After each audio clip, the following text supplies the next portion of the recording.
अजय काला, जयपुर निवासी। 3 फरवरी को मुझे सुबह से बड़ा कंजेशन सा लग रहा था और मैंने कोई दवा भी ली, फिर जो ट्रेडिशनल तरीका होता है रसगुल्ला खाना या आइसक्रीम खाना वो सब भी किया। और उसके बाद मेरे को थोड़ी सी वॉमिट हुई और फिर 4 साढ़े 4 बजे बहुत अनबियरेबल जब हो गया पेन मेरे चेस्ट में, तो मैंने डॉक्टर संजीव को फ़ोन किया, जिनको मैं जानता भी था, पुराना मेरा परिचय भी था। उन्होंने कहा फ़ौरन एक बार ESCC आ जाएं। मैं जोरी बाज़ार से यहाँ चल के आया तो करीब 45 मिनट्स मुझे लग गए।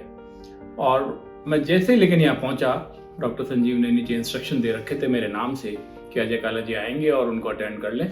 और मैं आपको क्या बताऊं कि विदिन 5 to 7 मिनट्स सारे प्रोसीजर पूरे कर लिए उन्होंने, और मेरा ECG भी कर लिया, और उन्होंने इस बात को असरटेन कर लिया कि इनको एंजियोप्लास्ट की ज़रूरत है। और उसके बाद मैं समझता हूँ कि मुझे उन्होंने वहीं दवा दी इमरजेंसी में ही, और 15 मिनट बाद मुझे बहुत ज़्यादा होश नहीं रहा। लेकिन जब मैं वापस बाहर आया और करीब 8:30 बज गए थे, उस बीच में डॉक्टर संजीव और उनकी टीम ने मेरा टोटल जो कंजेशन था एक आर्टिलरी में वो टोटल क्लियर कर दिया। और मुझे बताया कि it was unusual case in the sense कि फुली ब्लॉक था और उसमें कैल्सिफिकेशन था, उसकी वजह से बहुत दिक्कत आ रही थी। और उनको भी थोड़ा सा डर लगा कि ये प्रोसीजर पूरा कैसे होगा, पर luckily everything went of smoothly. और करीब 9 बजे मैं ICU में आ गया। उसके बाद से मेरा जो इलाज वहाँ रखा और जो मेरी केयर की गई है, मुझे बड़ा जिसे कहते हैं कि मैं बहुत ही अभिभूत हूँ उस बात से। टोटल स्टाफ ने सुबह से शाम तक 2 पारियों में जो उनका स्टाफ आता है, बहुत ढंग से उन्होंने मेरी केयर की और 2 दिन बाद मुझे इस रूम में शिफ्ट किया। मैं कुल मिला के कह सकता हूँ कि ESCC में मेरा ये एक्सपीरियंस बड़ा सुखद रहा, मेरे परिजनों का भी बहुत अच्छा अनुभव रहा। और डॉक्टर संजीव शर्मा ने जो केयर की है, और मेरे पास 1 पॉइंट कॉन्टैक्ट था, उसके अलावा मैंने कोई सेकंड ओपिनियन नहीं ली। डॉक्टर मिश्रा भी वहाँ मौजूद थे, पर इन सब ने मिलकर जो इलाज किया है उससे मैं टोटल सेटिस्फाइड हूँ। और ESCC का मैं हैट्स ऑफ करना चाहूँगा, particularly in my case. Ajay काला जी जो कि हमारे परिचित भी रहे हैं,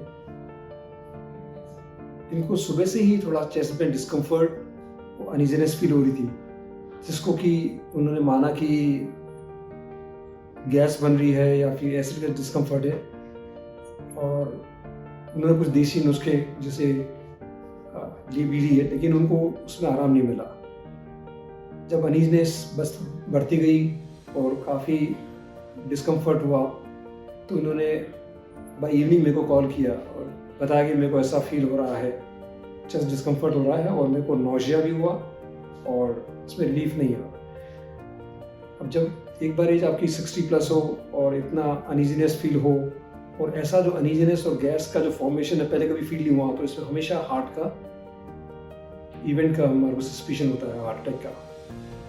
मैंने एडवाइस किया आप तुरंत इमरजेंसी में आ जाइए। इमरजेंसी में वो आए। इमरजेंसी में जो EC था उसमें चेंजेस थे हार्ट अटैक के, और इमीडिएटली हमने ट्रोपोनिन टेस्ट और एको सब कुछ किया। हार्ट पे उसका इफेक्ट भी था। और इस स्थिति में जब मेजर हार्ट अटैक होता है तो हम तुरंत बिना समय गंवाए उनका तुरंत एंजियोग्राफी करते हैं, और जिस नस से उनको हार्ट अटैक हुआ उसकी एंजियोप्लास्टी, जिसको हम प्राइमरी एंजियोप्लास्टी होते हैं, वो करते हैं। एंजियोग्राफी में इनकी तीनों नाड़ियों में ब्लॉकेज थे। जिस नस से अटैक था वो नस पूरी 100% अवरुद्ध थी, उसमें कैल्शियम की मात्रा भी काफ़ी थी। जैसे ही हमने उसको थ्रोम्बोसक्शन करके क्लॉट को पूरा साफ किया तो उसमें सारा कैल्शियम विजिबल हुआ। अब जब कैल्शियम इतना ज़्यादा हो तो उसमें कुछ भी क्रॉस नहीं कर सकता, तो ऐसे में हमारे को कैल्शियम को क्लीन करना जरूरी है।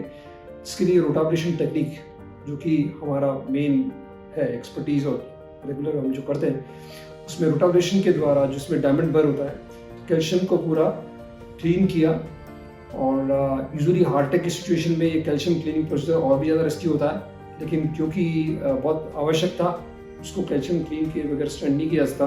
कैल्शियम को टाइमली हमने क्लीन किया और उसके बाद में स्टेंट डिप्लॉय किया। उसका रिजल्ट बहुत अच्छा रहा और तुरंत पोस्ट प्रोसीजर उनकी रिकवरी काफ़ी अच्छी रही। एसिड सेटल हो गया, डिस्कम्फर्ट कम हो गया, काफ़ी अच्छा फील किया और उनका रिकवरी बहुत अच्छी रही। आगे भी उनको लेफ्ट साइड में नसों ब्लॉकेज हैं जिनका हम बाद में प्लान करेंगे, लेकिन अब वो स्वस्थ होकर डिस्चार्ज हो रहे हैं और हम उनको स्वस्थ जीवन की कामना करते हैं। धन्यवाद।